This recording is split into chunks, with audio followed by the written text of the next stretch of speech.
Now it's time for question and answer. I saw at the chat room, Prof Karim, kali ni Prof Karim tak boleh nak melepaskan diri. Mana Prof Karim? Can you ask questions? I saw questions to Prof Dato Hamdi from Prof Karim. Maybe you can ask personally.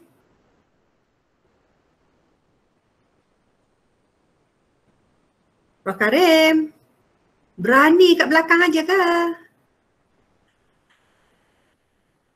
Okay, anyway, if you look at the chat room, there's a question from Prof Abdul Karim alias asking, I mean, any of you can answer because I think it's a common question. So the question is about how you rock the boat. Because always, he said, BC is always obliged to politics, to minister. So how do you balance between the two? What you aim to strategize for the university, but at the same time, you also are obliged to the needs for the politics purposes. Can anyone answer? Maybe Prof Hamdi?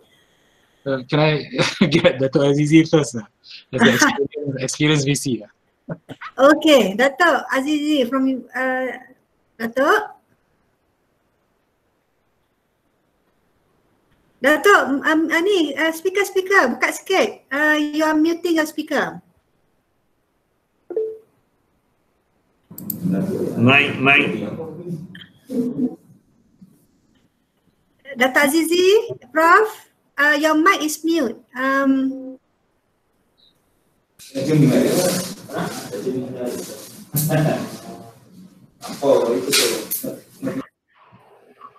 Okey, dah dengar Okey, dah boleh. Susah juga soalan tu. Sangat mencabar. Dia beginilah, in my case, apabila saya dilantik sebagai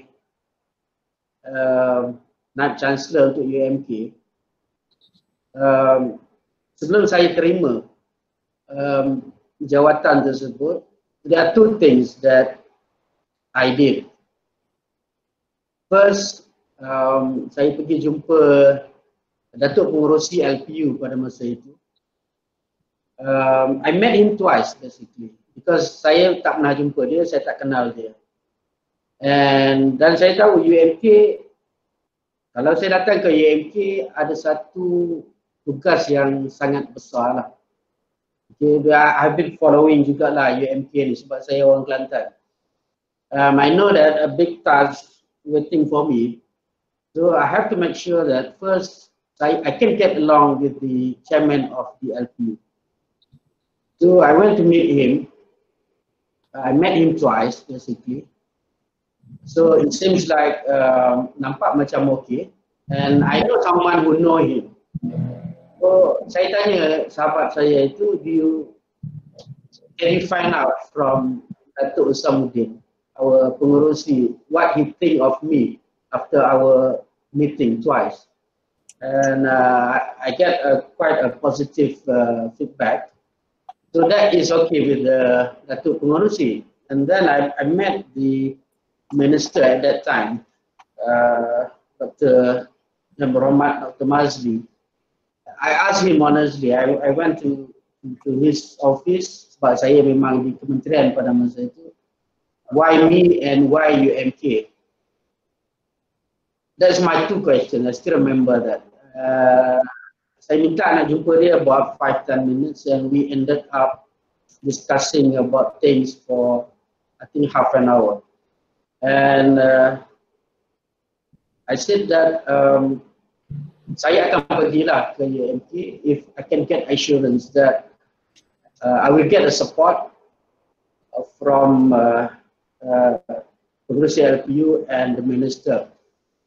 And one thing about politics, for example, saya kata saya nak fokus pada kerja saya saja. I'm not interested in politics. I'm never involved in politics. So I ask them, whenever it comes to politics, kalau ada isu apa semua, I want them to help me to take care of that.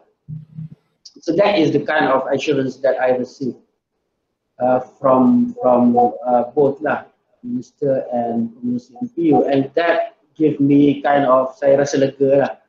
Saya rasa lega, and because certain things I cannot share here anyway, but basically itu yang saya approach yang saya guna. But of course along the way, kadang-kadang you need to balance things. You know, there are things that you need to compromise a little bit, but without compromising your principle.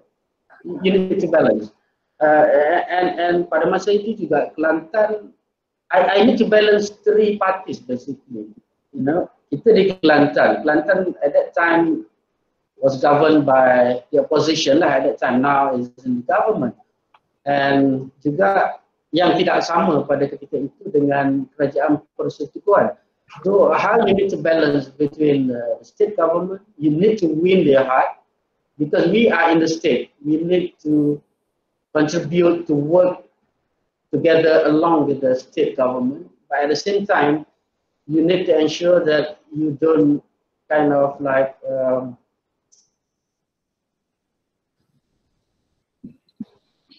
jejas hubungan dengan pihak federal, for example.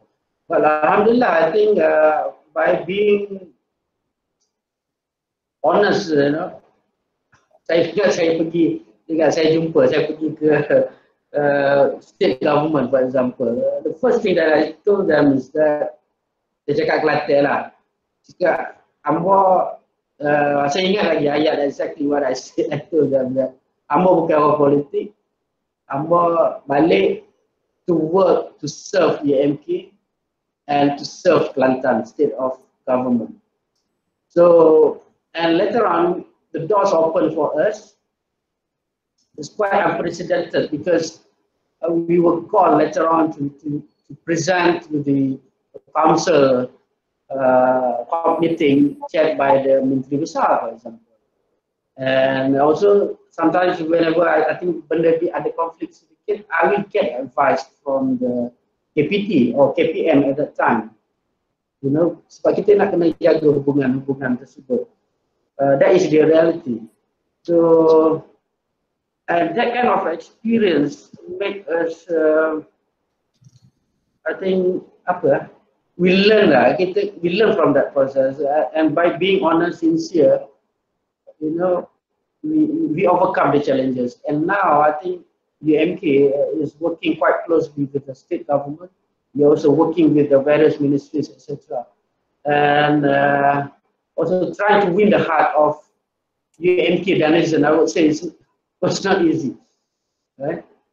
Saya boleh cerita kedai kopi lah yang tu banyak benda-benda. The first 3 months, 6 months, it's not easy. Sebab itu bila saya datang ke UMK, saya register report duty on 7th of January, my birthday. And pada ketika itu, saya tak tunggu amanat KP dan sebagainya. I need to meet semua staff as soon as possible, and I did that. I think dalam 2 minggu lebih saya masuk UMK, kita terus adakan amanat. Because I need to convey to the people that I'm here to bring something good to universities. And if you remember that I managed to persuade semua the former VCs and the former pengurusi LPU to come together. So alhamdulillah they supported me. Datuk Zainai, semualah, Datuk Radwan, Datuk apa semua tu datang bersama pada amanat saya yang pertama. So that we give kind of a good gesture, I believe, to the UMK staff and students, that kita tidak ada, kita raikan yang baru dan kita juga raikan dan hormati yang lama. So panjang jawapan saya, jadi saya berhenti dulu lah.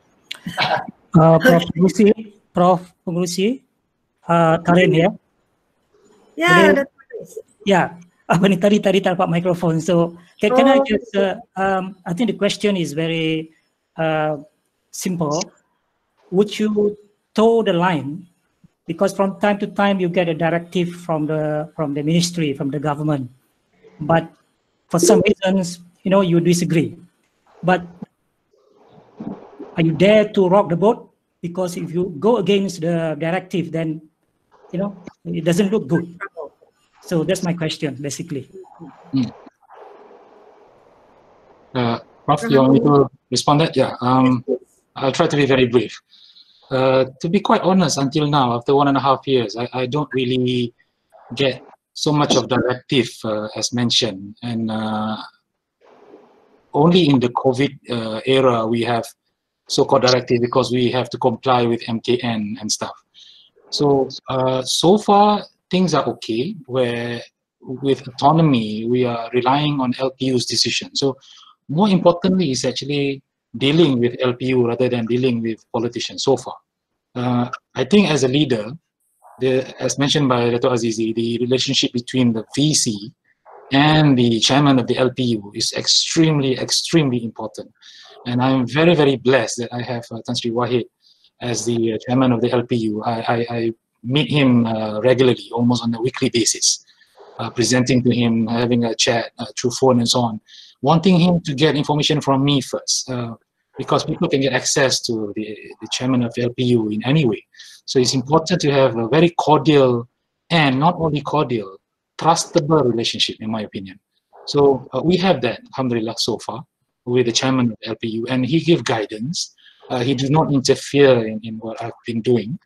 And whatever policies and directions and so on, I will present to him first, make changes after comments, and then present to the LPU before I presented it to the university. So getting the mandate from the LPU is extremely crucial in dealing with university. I think that's number one.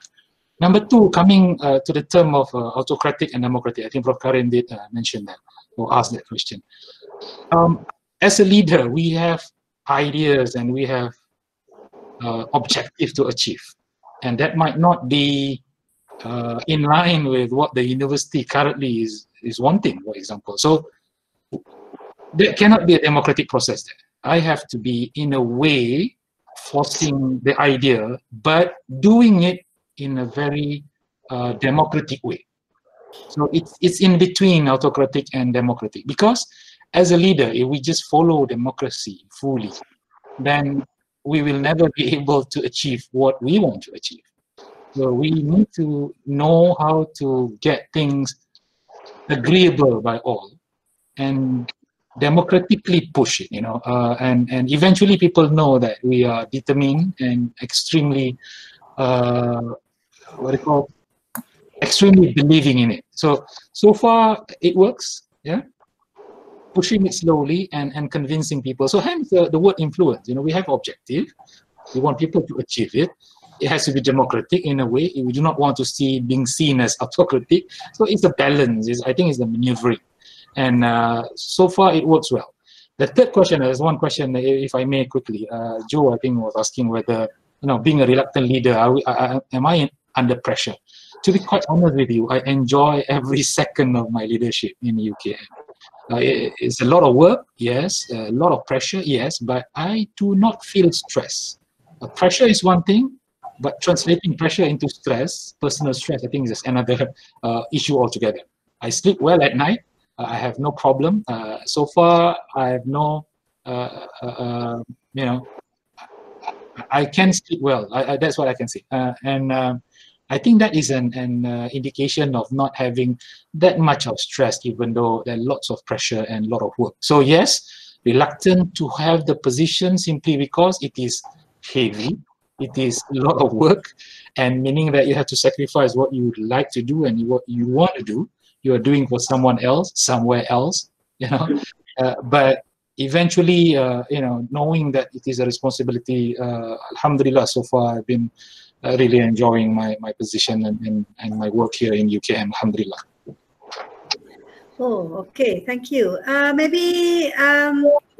Rafiq, you want to add something? Thank you. No, I don't have anything to add. I have a tendency not to toe the line, and I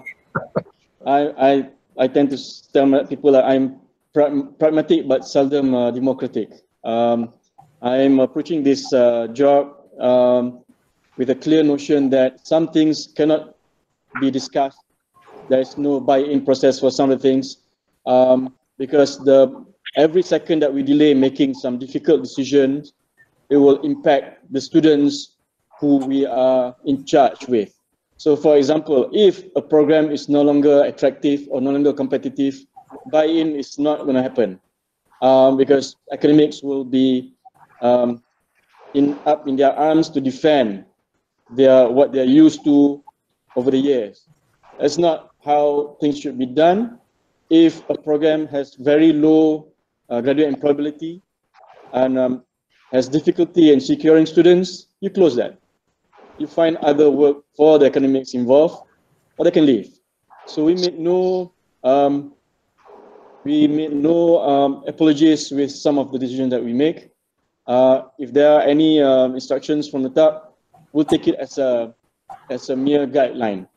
So, as far as possible, we'll practice what USM needs rather than obeying with a blanket ruling, because as far as blanket ruling goes, it's not one size fits all, but it's to guide people to what is the most sensible course of action. But we know our institution, we know what needs to be done. I'm sure UKM and UMK also share the same opinion. So yeah, that's it. Thank you so much. Okay, thank you.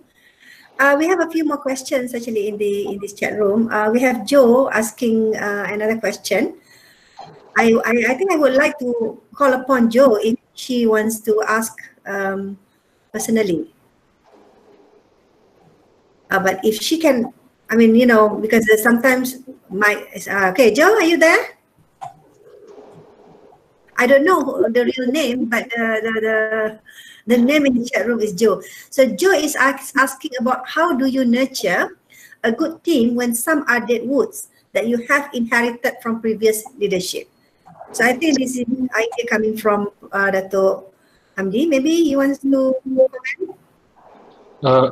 Well, I really do not like to use that word, but for the purpose of clarity, I have to somewhat use a regulatory word like dead woods. It is not a good word, I have to admit. We have a spectrum of people in the university. This is very, I have to be very honest with you. There are people in the university who are not only dead wood, but they are not that good. Okay, dead wood is another spectrum, probably towards the end. But there are also a big chunk, if I may say. They are quite mediocre, unfortunately. Because probably historically they have been taken in due to whatever whatever story there are, and we are inheriting this. So what are we going to do with the whole spectrum of people in the university?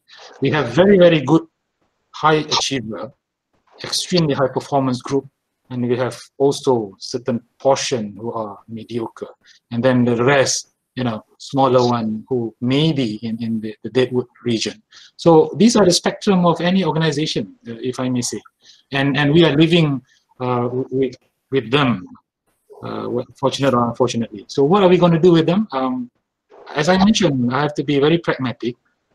We tighten in UKM the entry requirement for people to be a lecturer in UKM, ensuring that we only take the best. Because university is as good as the people. You take the wrong person, you have to live with the person for the next 30 years. And this is very unfortunate. It is extremely difficult to exit people in the government servant or the statutory body, as you know. So first, fix the system, as I mentioned earlier. And now, with the current batch of people, that spectrum, put the relevant achievement standards, the KPI, because we have to give space for people to improve. A lot of people actually, they want to improve. They might be mediocre, but they want to improve. They want to do well, they want to do good. And given time, they can improve. They can reach a certain level only. It's okay. At least they improve themselves rather than staying at their level where they are now. So what we are doing is trying to push the level. Push people a little bit so that they can work harder and they achieve slightly more than what they have been achieving before. So this is a pragmatic move. And with the Deadwood, probably we'll deal with them next year. Thank you. Thank you. Thank you very much. Prof. Rafiq, you seems like wants to say something. No, well, I think we have to accept that most of the time the Pareto principle, the 80-20 principle works in the sense that 20% of the people will probably carry the bulk of the performance or responsibilities. And there will always be 10% of the population who will refuse to budge. If you give them any excuse whatsoever, you can play the sentiment, they say this is an important job, this is a noble profession, you need to do this because the university, the nation needs this. They won't move.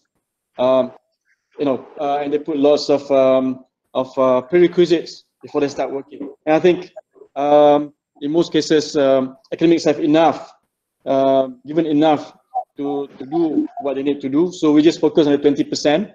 I tend to give acid tests to people. I tend to actually provide whatever you need first. Now, if I've provided whatever you need and you still don't perform, then we'll take action against you. As simple as that. Thank you. Okay. Prof. Azizi, Dato Azizi, anything from you? I think you have your strategy.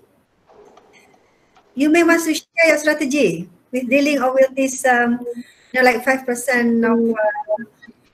I think I agree with Prof. Hamdi and Prof. Rafiq. There's always 15-20% that contribute the most, and then towards the end 5-10% yang we can consider as deadwood. But being a university, public university, we have to live with them. So it's not easy to get rid of those that unless they are on contract basis, we may not renew, we may terminate them. And we have to find a way, satu ialah to make sure that at least they deliver something. And second, they do not spread the negativity to other staff. And if they do, then I think we have to take action. Dan yang kedua ialah to bring change, sometimes you have to be bold. When I first came to UMK, I found out that the level of English, for example, I'm quite shocked with a number of things, and which we made changes. For example, English is one, and criteria for confirmation is another. People may not like it, but those are the things that we have to do. If you want to be at least at par, if not better than other universities in Malaysia, I'm not talking about those top universities.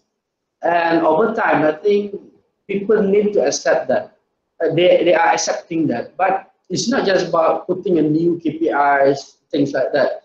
But we also come up with how to assist them to achieve the KPI. And I think in that regard, the TNC PNI is doing a great job, to come up with all these initiatives, incentives, etc. So, and I think that we also study which group of lecturers that the very senior one, not much can be done towards them. But UMK, we have the majority of our staff are young lecturers. I think we can mold them. We can make them to become good lecturers, etc. So by looking into that positive notes, I believe that UMK has a bright future despite some challenges. For example, bila saya masuk, dia punya enrollment decreasing for the past 3-4 years. Kita punya macam-macam lah. GE, we are probably at the bottom 3, bottom 4. And we start asking those basic questions. And we start doing things and bring people in, and it shows that we can achieve wonders. Our GE rose from 73% to 92%. last year compared to 2018, and our enrollment increased by 27%. And we won, for example, gold medals, 30 gold medals last year compared to 2018, less than half of that. So getting the quick wins, I think, is also important to bring the confidence that we are heading towards the right direction. So I think that is the role of a leader. And we also, like Prof. Hamdi said, we need to delegate, to empower, even though at the very beginning, I have to admit I was quite micro in managing it, because just to make sure that things are moving, you know, and after that 6 months, 1 year, I think I can delegate more, I can sleep better, like Prof. Hamdi. So that's my take on it. Thank you. Thank you, Prof. Thank you, Dato. Okay, there's a few questions that relate to future leadership due to this COVID-19.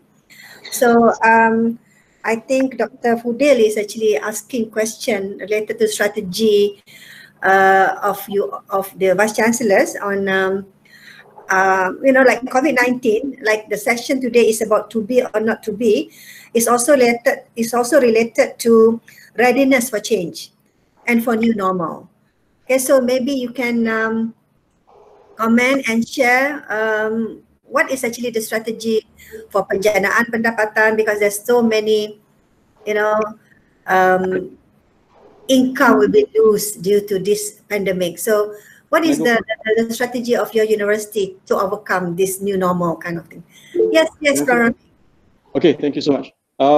USM launched actually 2 separate studies with regards to COVID-19. One is done by our Graduate School of Business and one was done by School of Management.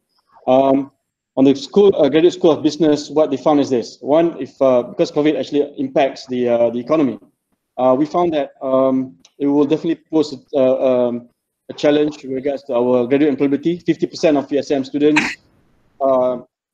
every year, 20% of our USM students every year are employed by SMEs, which are greatly affected by COVID-19. And internship as well. 50% of our students who go to internship are absorbed by SMEs. So that's one challenge that we have to manage. The separate study by School of Management shows that in terms of going online, we save about 19 to 21 million. There's no exams, physical exams, and people will go online. So when we balance the two benefits and also the challenges that we face during COVID-19, we think that first USM was on the verge to start going towards online. So, but we strongly believe that it should be a blended learning. We began work from home a month before the pandemic took place. So now we're moving towards work from anywhere. And I think based on UPU records this year, USM is only one of the 2 institutions that actually have reduced the number of undergraduate programs that we offer.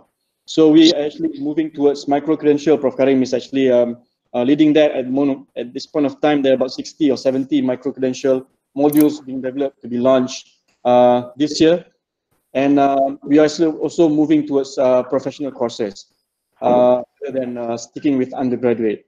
We know that there will be an impact in terms of the reduction of international students, but we also know that in terms of depression, we expect more people to turn into masters and PhD programs. So we are gearing up towards that. Schools were given the task to relook at all our undergraduate programs. We track in terms of the number of how many first choice students against the number of forecast of the number of space offered. So those courses that have less than 50% students choosing their course as a first choice will have to be relooked or probably not be offered. What we found also is that 3 years, based on 3 years graduation record, about 80% of those graduating with a first class degree chose the university as the first choice. So there's a direct correlation between students choosing your university as a first choice with them actually excelling. These are engaged students. So we are trying to build on those things. Of course, COVID-19, we see that as an opportunity to test lots of new approach. And our hope is that other agencies, for example, NQ and NQF, will actually allow us to experience, will experiment with lots of these new approaches. We still think that two things need to happen for universities to be financially sustainable. One, in terms of income from fees, we introduced the T20 route, the private student entrance into the university, but also in terms of emolument, in terms of salaries. I think most universities, 60 or 70% of the cost comes from salaries, and USM again freezing recruitment, and we aim to actually reduce number of students, number of academics and non-academics in this university, so that our enrollment doesn't actually grow, but we right size USM. Thank you. Thank you, Prof. Thank you. Prof, Dato Hamdi, I think the question coming from UMK lecturers also asking related to what is this? This is about penjualan nombor pendaftaran khas universiti mungkin akan terjejas khusus part-time. So what is your stand on this? Yeah, definitely. The plate number has, we have already launched it a couple of months back, and it has gained traction. But eventually, it dies off a bit, and hopefully with this 50 years of anniversary, it goes up again. But yeah, we have a span of actually more than a year to really push the plate number. So it's okay, but we are not depending only on that. It's a long-term program. What I want to highlight also, because one of the questions is about what would be the advice to the young if they want to be a VC. My advice is, apart from all those things that have been mentioned just now, is another one criteria which is very, very important now, especially, which is the ability to generate income. A lot of vice chancellors, included, we are all, academia. We are from academics and we are professors. We are cost centers. We know how to spend. We do not know how to generate. We get money and we were asked to spend. If you spend less than 75%, you are not good. You have to spend 100%. We have been trained to spend. Because of that, we are not good at generating income. So any one of you out there who are aspiring candidates for Vice Chancellor, I think you must develop this ability to generate income. And a lot of Vice Chancellors thought that, okay, probably we can just give this responsibility to the holding company. My opinion is that it will not be the same as you as a main driver, as a Vice Chancellor, driving the income generation program in comparison to you just leaving it to the holding. So hopefully we can really develop this ability, the entrepreneurial mindset of generating income. My suggestion to ECAT and also to the ministry, when we are interviewing the Vice Chancellor, the future Vice Chancellor, one of the questions that we should be asking is, what happens if we give you 10 million ringgit, for example? Tell us, what will you do? So if the person says that I'm going to put that in the ASN, for example, then he's not the candidate that you are looking at. Or if he's saying that, I'm going to put that in Tabung Haji, definitely not the candidate that you're looking at for Vice Chancellor. So there must be someone who really know how to manage resources, especially financial resources, in order to become the future Vice Chancellor for the university in Malaysia.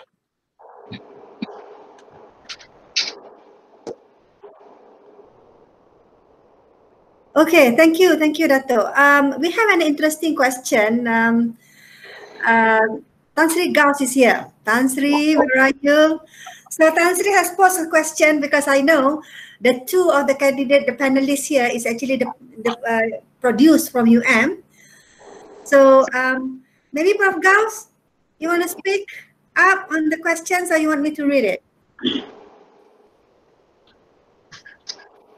Okay, it's okay. Maybe if Prof. Gauss wants to come in, then you are always welcome, Tan Sri. So I'll read the question in case if I misunderstood with the question. He asked, I see that the same issues cut across the universities. 2080 productivity, language challenge, research output, etc. A community of vice chancellors or leaders strategically and intellectually working on similar strategies to address issues is warranted.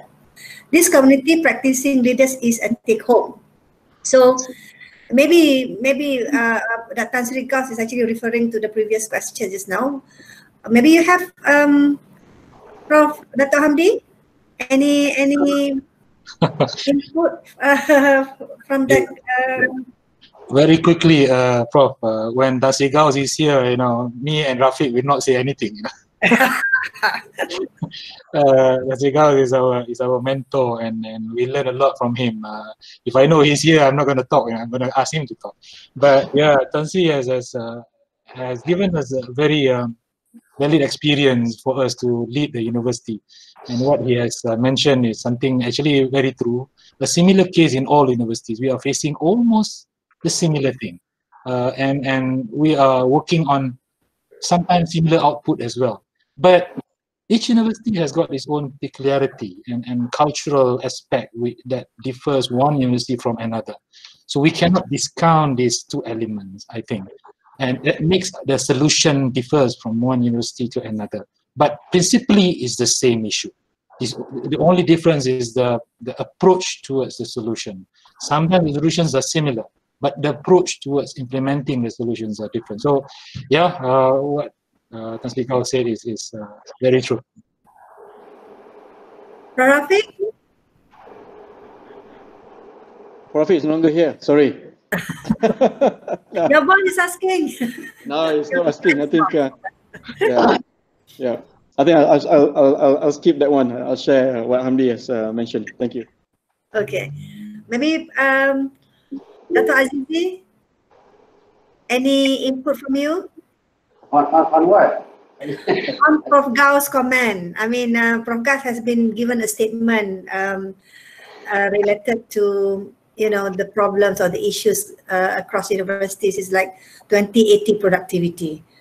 So is this agreeable with you? Yes, totally. I mean, I mentioned that. I think that most universities, if not all, in Malaysia in particular, face the same problem. And we're trying our best. In fact, when I was at the JPT, I did ask around a few Deputy Vice Chancellors, Research and Innovation in terms of the percentage of lecturers that contribute to the university in terms of other than teaching, talking about research, publication, consultation, etc. So the range is between 10 to 30% at most that contribute to the overall performance of the university. So unless there's a strong political will, a bold move, courage, not only from the Vice Chancellor, because we are public minister, but from the Ministry of Higher Education, to change that, not much that you can do. Okay. Okay, related to that, that's an interesting question also. Just now, okay, related to bold move. Okay, hold on, let me see. Okay, from Emma Mirzawati Muhammad. So she asked, she asked the three of you, your experience where you had to make bold, brave, controversial decision as a leader. How did that turn out, and what did you learn from the experience? Have you ever had that kind of experience of you have no choice, you have to be bold, you have to be brave, and you have to go against anything at all for the sake of the organization? Prof Azizi, Dato Azizi, anything? Okay lah, boleh lah. Mungkin satu lah. Pertama, I think I will share my experience when I was TNC PNI at UniLeeb. When I was appointed as the TNC, we were given zero allocation for research funding. The only way to get the funding is to apply to FRGS, blah, blah, blah. But university is not given any funding. And the only fund that we get is around 1 million plus due to the rating of Maheran. We receive at that time, we have ratings 3-star, and we receive around 1.6 million. But we need to give, for example, grants to as many lecturers as possible. So I made the decision that for social science, the maximum amount of grant is only 20,000. And for social science, majority of us are social science. We gave maximum of 5,000. You take it or you leave it. So many are against that decision because we are so used sometimes, lecturers, we used to big grants. You know, but I believe that we can produce good research with small grants. And I receive lots of complaints on that, but I'll stick to my decisions. And at the end of the day, we almost double the number of research, and we increase quite significantly in terms of the publication as well. That is one. That is my story at UUM. But when I was at UMK, we have seen the typical result yet, but we changed the publication other than WS corpus. We don't count anymore. I think most other universities have done that many years ago, but not at UMK. So I have to be bold by not accepting for promotion, for confirmation, publication other than WS corpus, for example. And I do not, nobody can confirm if their level of English is below certain level, which we do not enforce that before. You know, and our hiring process is more strict than before. So, I believe that people may hate us for doing that bold decision, but over time, I believe that people will understand, and we see that once our rating, and etc. improve. So I think that's the job of a leader. Sometimes we may not be liked by certain people for doing that. Yeah. Okay. Okay. Anything to add, Dato Hamdi?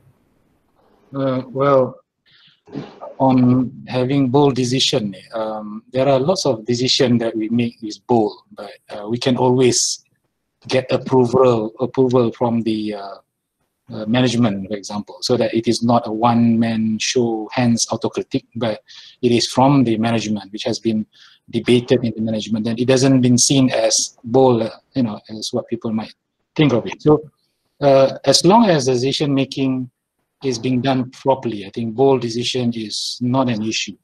We make decision, and in some instances the decisions are wrong. It is okay. It is okay to make wrong decision rather than not making decisions. So we are not afraid to make decision because it is part and parcel of leadership. We make decisions, and some of these decisions are not to the liking of people. So we are in the leadership not to make people like us, you know. Otherwise, we might as well sell ice cream. You know, leaders are not there to do the things that people like. They are doing the right thing. So yeah, it sounds that it has a contradiction between being bold and being humble, but I think they coexist in a lot of cases. Someone might be seen as humble, but in making decisions, it is tough. So it coexists in a very, very nice manner sometimes. And people do not feel the autocratic nature of the person, even though it is bold. So I think it is, again, the skill and the way that things are being approached, which make difference in the way decisions are being conveyed. Thank you, Dato. Rafiq? Yeah, I'll share all those. There are some decisions, bold or perhaps painful, that I've taken over the years. I've taken away space away from academics. I've fired staff. I brought academics to disciplinary action, closed programs, and also treated students under observation like school kids in order for them to go out. I think central to all the decisions is that it is about the institution. If you have to make an example of one or two individuals so that the rest would toe the line and work towards the betterment of an institution, you do that.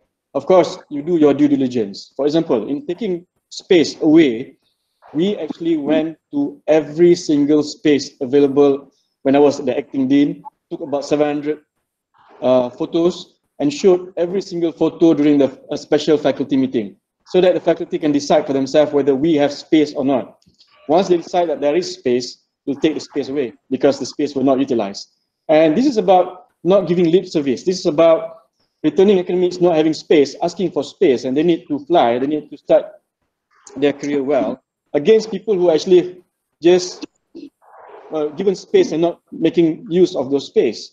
In all those difficult and painful decisions, you do your due diligence again, and you make the decision because it's the right decision. And if you do that, you can sleep well. So yes, it had to be done for the sake of the institution. Thank you. Okay. Okay, we have another 5 to 7 minutes actually. There's a question asking if the public universities that, this is, I don't know the name because I think it's Korean character there. So this guy or this lady asked about if there's an opportunity to privatize the public university in order to be more independent and accelerate in many ways, either research or teaching and learning. How do you take it? Do you think 20 public universities is too many and it should be, you know, more independent via privatization or something? Any comment from you? Do you think that the university, like you said just now, vice chancellors has to think about income generation. So as long as we are still in public or government or under central agencies, so it's not easy for us to make that decision. So what do you think? Any comment from Prof. Hamdi? Dato Hamdi? Yeah, I think it's not privatization, maybe corporatization would be a better word here. My opinion is like this: if the government is still taking care of or controlling the fees, for example, then nothing can happen. You know, no corporatization can take place successfully. Singapore has done it in 1995, corporatizing the university, NUS and NTU, and after 20 years, they successfully emerged as world-class, truly world-class university. But the government still injecting income, you know, funding to the government, to the universities, and the universities are free to actually have their own pay scale and also determining the fees. If that sort of policy is in place, allowing university a free hand to charge and also to pay income, to hire and fire, for example, I think university is ready to do. But if corporatizing or even privatizing the university, but still controlling all these procurements, you know, perjawatan or, you know, positioning, or even fees, for example, then it doesn't make sense. So it has to go as a package rather than segmented privatization or corporatization effort. So I think, my personal opinion, at least RUs are probably in a better position to be corporatized now, provided that full package is being given to the university. Yeah, thank you. Rafiq? I think my opinion is that we have a public service to do, but beyond, after we've actually served that purpose, then we are allowed to do whatever we need to do in order for us to stay relevant and to be financially sustainable. You have to understand the fact that students, 97% of their fees are subsidized. And not only the fees, but also other costs as well. Cost of residential college here in USM is about 4 ringgit per day. And that has never been changed for years. And so this mentality of subsidy or entitlement has been seen as entitlement rather than anything else. But we can't move away from what we were set up to do, which is there's a big chunk of public service element there. It's just that, again, that's what Hamdi said. Once we've actually delivered that, so our portion, our part, once we actually have delivered that part of the contract, we should be allowed to explore other mechanisms as well. And I think that's always the advantage and disadvantage with regards to corporatization. Having said that, we actually move on, as I mentioned just now. we're actually following the model where we actually, over and above the UPU students, we're actually introducing students who pay private fees.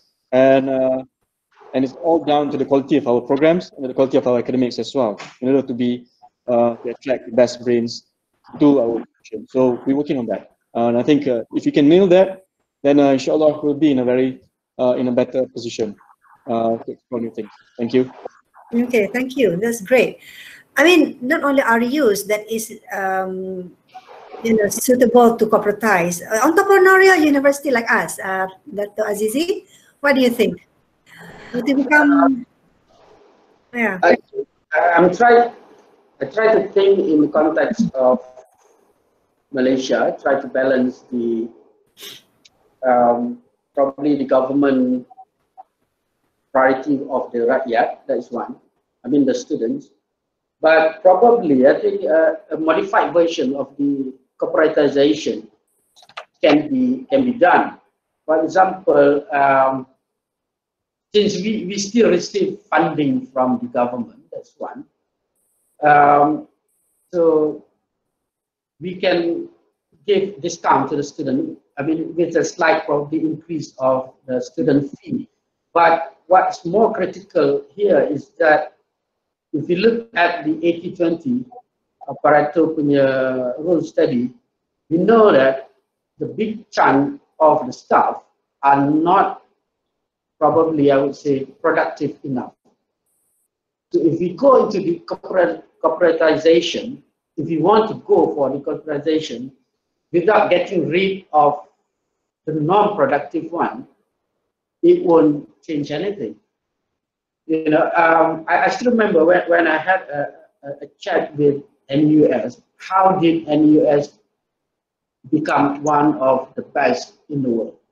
I asked him, I still remember that I asked the then president, how can we, Malaysian universities, like UM, be in the top 10 ranking? He said, no, you cannot do that unless there is a strong political will to do what we did at NUS, like Prof. Hamdi mentioned in 1995 when they corporatized. And he said that it's not just about increasing the fee and things like that, but importantly, we get rid of the deadwoods from the system. So those who remain will be given a higher salary, a higher KPI and things like that. So everyone moves in the same direction. So in the context of Malaysia, I think if we really want to go to that, we may need to sacrifice those non-productive staff. And probably a slight increase in the fee if the government is still willing to sponsor or give discount, whatever, to the student fee. But they need to top up whatever fees being discounted back to the universities. So it is a little bit complicated, but I believe that in the context of UMK, since Prof. Nick mentioned, I give an example. There are two things. You need to bring in more money, while at the same time we need to save money. When I first came into UMK, one bold decision that I've made after a quick survey is to cut almost 3 million operating budget for the faculties. Many days were shocked, I believe, because we cut almost 3 million, 2.9 million to be exact. But in terms of the KPIs, we achieved almost double than the previous year with that 3 million budget. So it shows that, you know, we need to change the culture. We need to understand to manage our financial better. And if we can do that, I think, yeah, we can slowly move into this corporatization issue. Yeah, thank you. Okay, thank you, Dato. Okay, we are at the end of our session, a very good sharing session. My question, the last question that probably everybody wants to know from all the three panelists, all the three young, vibrant leaders, we could term it. How do you foresee the future? That's a question actually in the chat room by Dato Beth, saying that our graduates is becoming deteriorating in terms of quality and so on. So also this also affect our future. So apart from how do you foresee our future, and how is actually we overcome the issue of quality of our graduates? Maybe you have your strategy, or maybe that you have started implementing something to overcome that problem. Dato Hamdi, anything from you? Can we hear from Rafiq first, maybe? Yeah, Prof. Rafiq. Yeah, Prof. Rafiq. Thank you so much. We began, so basically what we've asked ourselves is that one of the motto of USM is transforming higher education for a sustainable tomorrow. Transforming higher education. So that's a big word there, transform higher education. So the first question we ask is, what do you mean by transform? So if you look at how things are, we have students taking exams from primary school all the way to matriculation. When they come to the university, they have the same expectation, which is go to class, nail the exam, get on with the next semester. So what we are at the verge of doing here in USM is this. We're going to break that that expectation, where when they come to the first semester of the first year, what we plan to do is that we're not going to put them in a classroom or whatever. We're going to start equipping them with the skills, the bridging skills. You know, so instead of them jumping straight into our 70 or 69 programs that we offer, there will be a USM DNA program. They'll learn about cloud computing, they learn about design thinking and computational thinking, they learn about art, humanities, and innovation. We make humans out of them first, we put some akhlaq element in there as well, and then they go to all the 69 programs, and at some point, we'll meet halfway in their second year, and then do a more wholesome kind of a treatment of their study.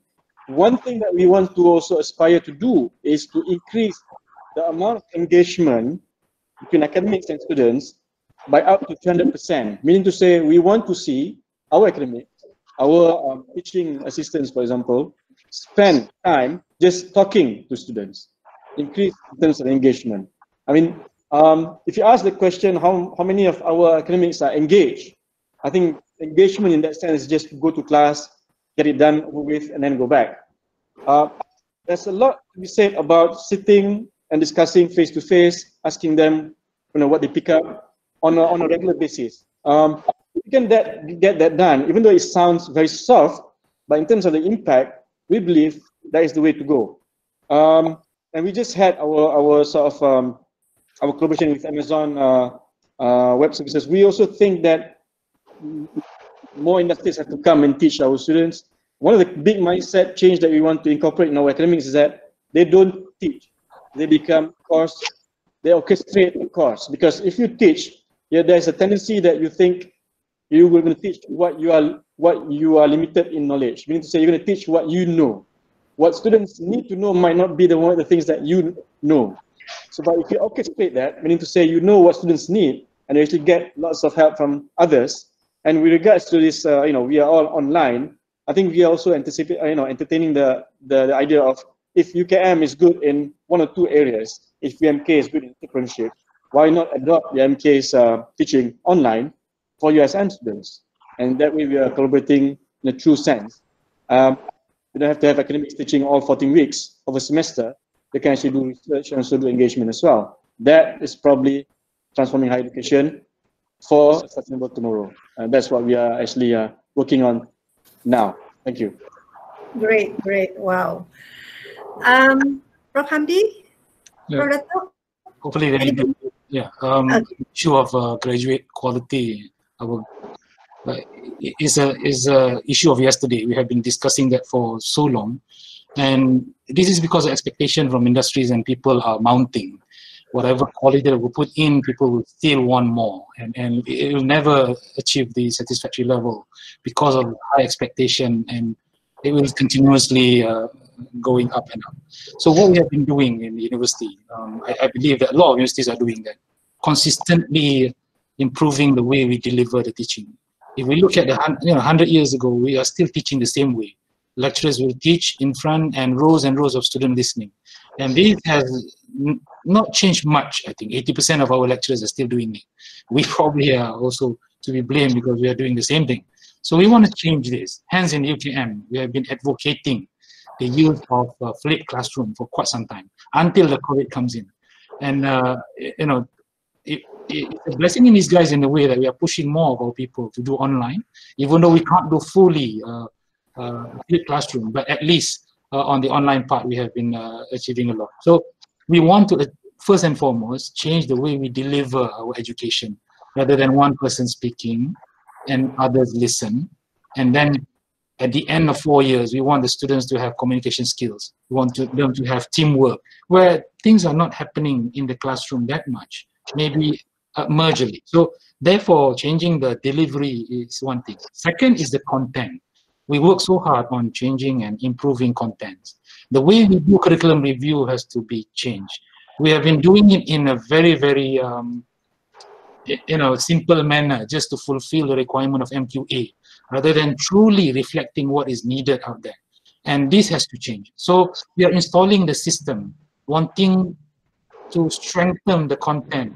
So if we strengthen the content and strengthen the delivery system, I think the output will be different. So doing the same thing and expecting differently is insane.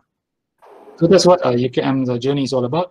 Plus, we introduce this liberal education, what we call Chitra. So 40 credits, 30 to 40 credits are compulsory for students to actually go and get credits from all other faculties. So this is ongoing, and hopefully with all this being said, we hope the quality can somehow improve in the future. Thank you.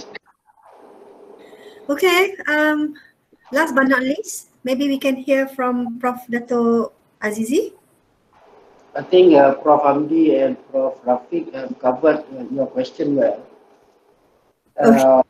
And if I want to add on, I'm a strong believer in work-based learning. And I believe that one thing is that the blessing of COVID is that we go for e-learning, and hopefully after this, we can have less face-to-face. Students have more free time for them to explore the real world, get the real experience, and that will bring much change, the needed change by the industry. And second, I think it is a national issue when we talk about the quality of our graduates. Sometimes I wonder how many graduates that we really need to produce every year.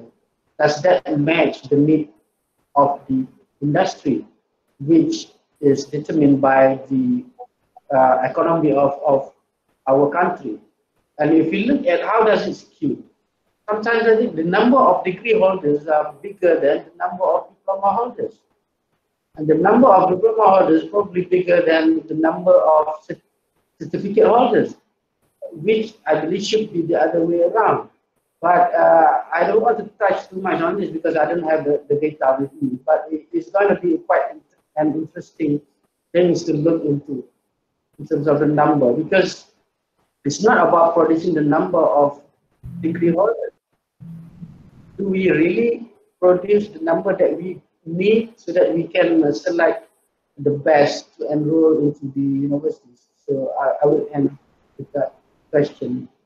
Yeah, thank you. Okay. Prof. Hamdi wants to add some more? No, thank you so much. Yeah. Okay then, all right. I think we are at the end of our session. I think it's a very fruitful and very, I could say something for us to learn, especially for young leaders to be. And I hope that ACAP satisfied very much with what we are having today. Maybe Dr. Muzir wants to say last words before we end from ACAP. Timbalan Pengarah ACAP. Boleh, insyaAllah. Okay. Pertama-tama sekali saya nak mengucapkan ribuan terima kasih kepada Dato' Azizi, Dato' Hamdi, Prof. Rafiq. Prof. Rafiq ni my colleague over in Southampton, Prof ni. Okay. Dulu belajar sama sekali dulu, satu fakulti lagi. It's a great forum. Alhamdulillah saya tengok peserta pun full house. and hopefully it actually meet the objective of the program untuk kita buat sharing session of our young and vibrant Vice Chancellors. InsyaAllah di ACAP kita akan laksanakan banyak lagi siri-siri yang sebegini, InsyaAllah di platform yang lain pula. Sebab di UMK ni kita buat untuk UniLeeb, untuk entrepreneurial leadership. So insyaAllah kita akan ada special platform lah insyaAllah untuk visi-visi seperti ini. Saya mengucapkan ribuan-ribuan terima kasih kepada semua dan juga hopefully semua peserta dapat manfaatnya sepenuhnya lah insyaAllah. Terima kasih Dr. Muzair. Okay, with that notes, I think again sekali lagi I would like to thank my VC of course, Prof Azizi. Macam-macam dia tanya kenapa saya tak muda lagi, tapi dia tak sedar dia tu lagi nampak muda daripada orang lain. We have Dato Hamdi. Thank you Dato Hamdi, dan juga Prof Rafiq.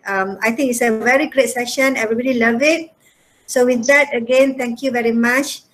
Selamat berbuka dan selamat menyambut Aidilfitri. Assalamualaikum warahmatullahi taala wabarakatuh.